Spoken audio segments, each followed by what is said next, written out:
In three, two, one, cue the music.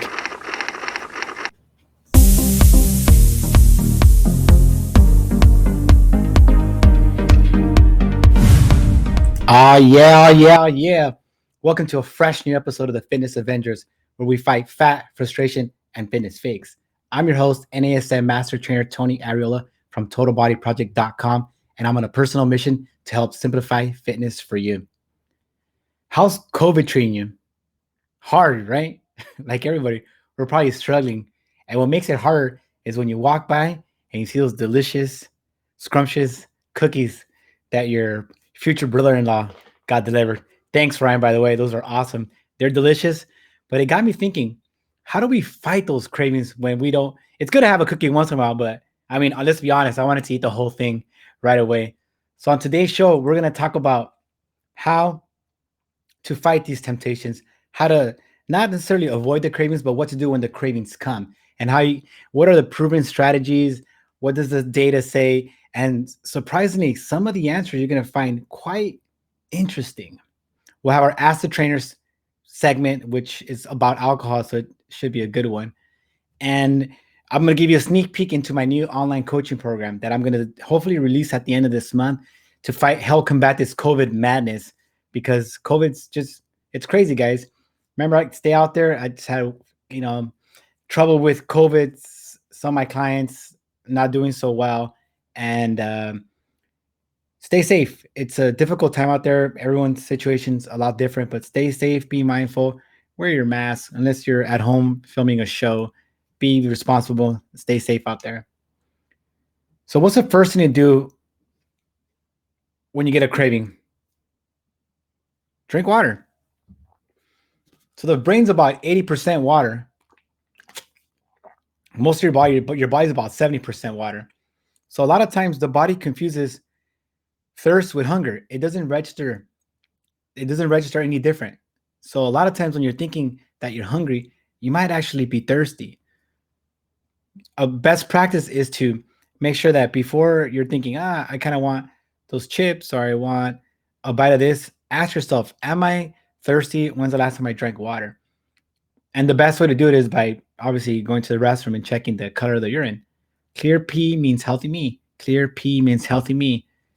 Pee, take a look at the urine. If it's clear, you're good. Then it might be something else. But the first thing you want to check for is always make sure that you're properly hydrated. Your body and your brain will thank you for that. So let's say you came back and you checked the pee and it was clear, and you're like, all right, sweet. I mean, because I get to eat. Well, it just depends. There's more strategies that you can employ in order to stop this sensation. The next thing is maybe you want to chew gum. Chewing gum actually will help give you that sense of satiety. That biting feeling will actually help you feel more content and more satiated. So before you go out and pull out the chips or the chocolate chip cookies, grab some gum. See if the gum will do it for you. Hopefully, you can chew some gum, maybe 2 sticks of gum, and in that little window where that craving is just like, just like you feel possessed, then you can help. It'll help you calm down, kind of weather the storm. In that same kind of place of chewing gum, there's also brushing your teeth. So after a meal, whether it be like breakfast, lunch, or for sure for dinner, after you brush your teeth, getting rid of all those particles in your teeth can actually help you get rid of kill some of that taste off, so that you're not going back and getting some more foods. Maybe it's the mint, the fluoride, but brushing your teeth, especially before you go to bed, will prevent you from going in the pantry or going in the refrigerator or going in the cupboard and getting more food. Also, thing at night is I wear a retainer, so a retainer really prevents me from getting eating snacks at night that I shouldn't be eating. If I'm taking off my retainer to go eat snacks, then I probably have bigger issues. Hmm. So let's say, all right, T, I tried all these things. I'm still hungry and I get it. Sweet.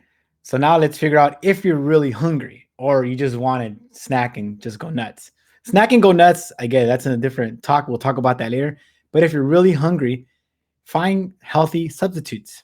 I know people roll their eyes like, oh, like carrots aren't the same as chips. They're not.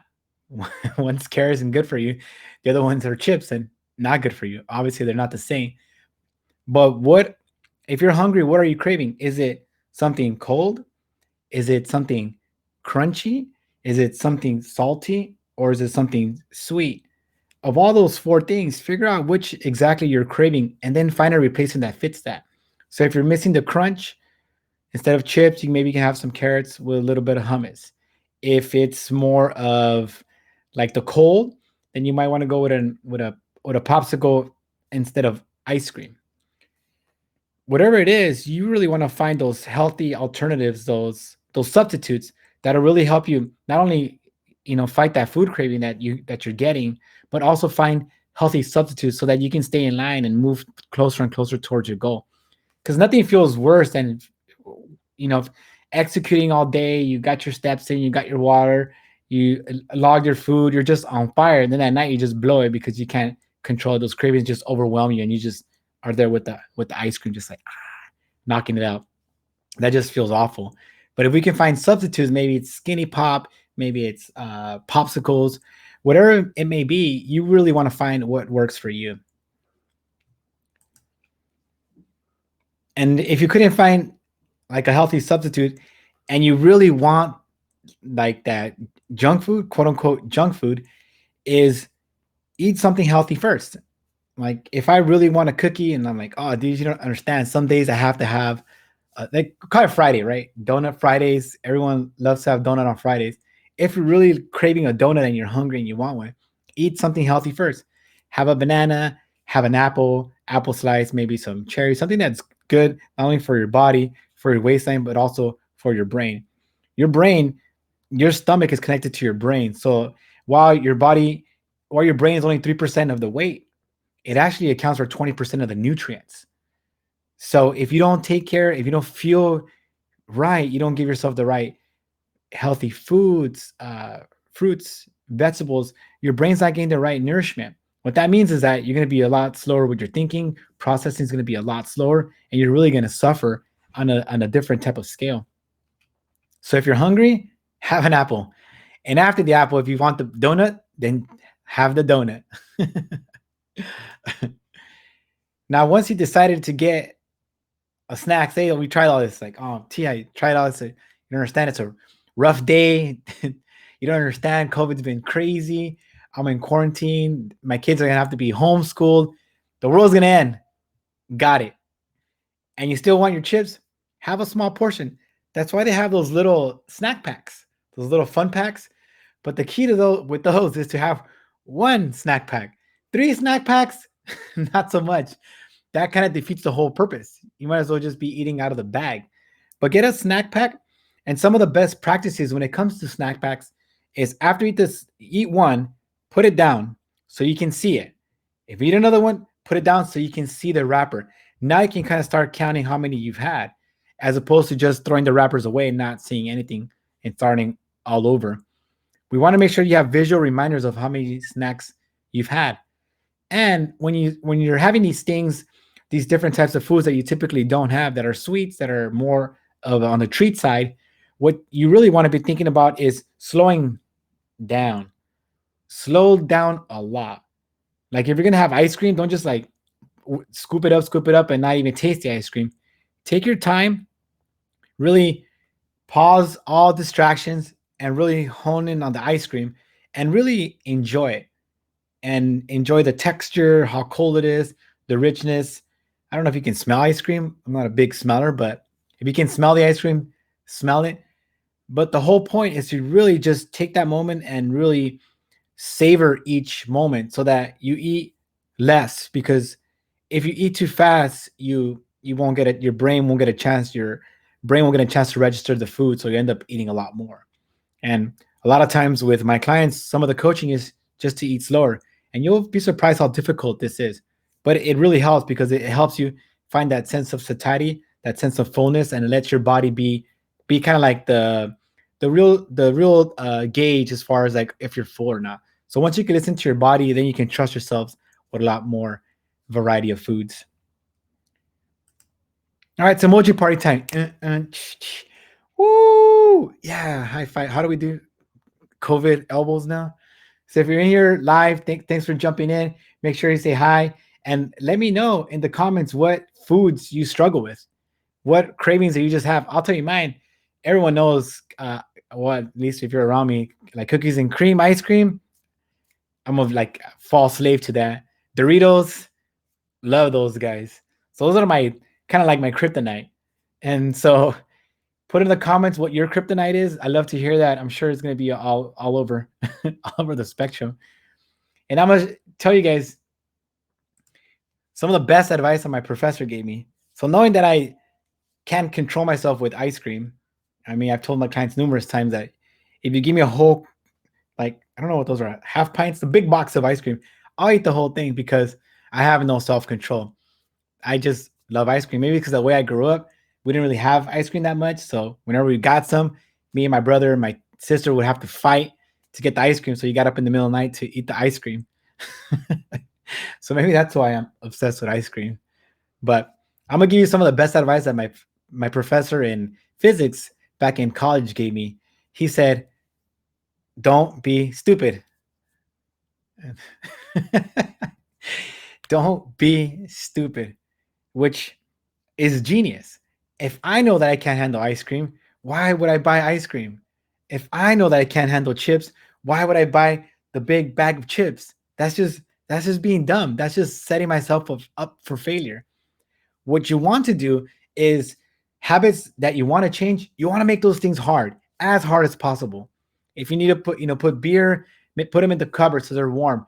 Don't buy the ice cream. Don't put that stuff inside the house. Don't put like the bowl of candies for whoever's visiting, knowing that it's going to be you that's visiting. Don't do that. Make sure that anything that is undesirable, you want to make it as difficult as possible. An example that I share is if you want your kid to give up video games, don't make it really hard for him. Make sure that he disconnects the video game, that he puts it back in the box, and he puts it in the cupboard. So every time he's got to go through more and more steps to make it difficult. If you're trying to give up snacking, put those snacks in the back of the cupboard towards the back, where you got to go get a ladder, move to the back, move stuff around, and then reach that. The more difficult you make these bad habits, the easier it is. The easier it's going to be for you to maintain what you want to accomplish. So don't be stupid. Make it hard.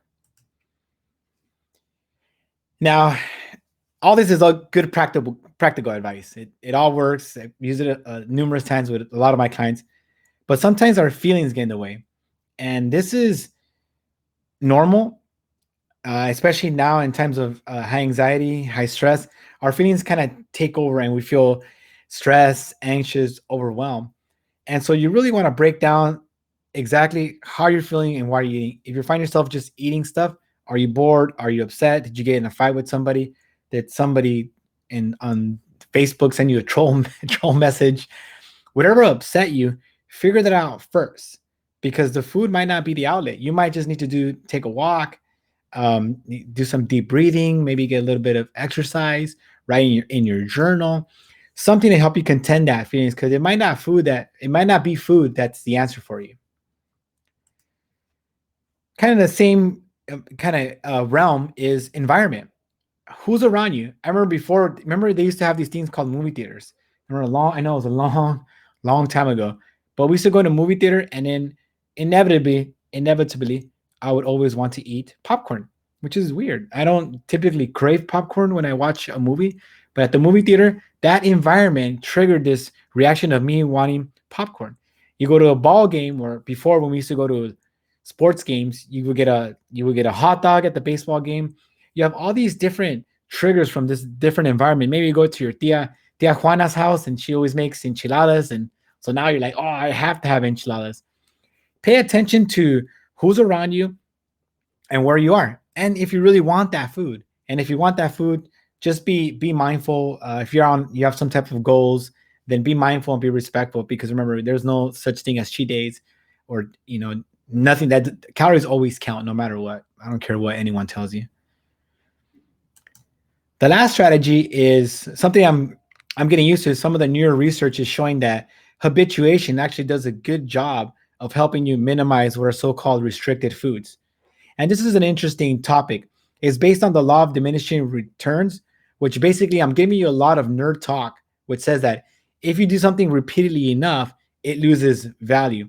What that means is like say the first time you kissed your girlfriend or your wife. The first time was like awesome, and the second time was also awesome. Third, fourth, it's still, granted, it's always awesome, Courtney. So don't get me wrong, but it's a law of diminishing returns. So what that basically means is that if you crave ice cream, like for myself, if I'm trying to like get a good relationship with ice cream, and you tell me like, okay, Tony, ice creams are free for all. I'm like, oh, I love ice cream. I can eat ice cream whenever. Well, that might not be true. In the morning when I wake up, I don't really want ice cream.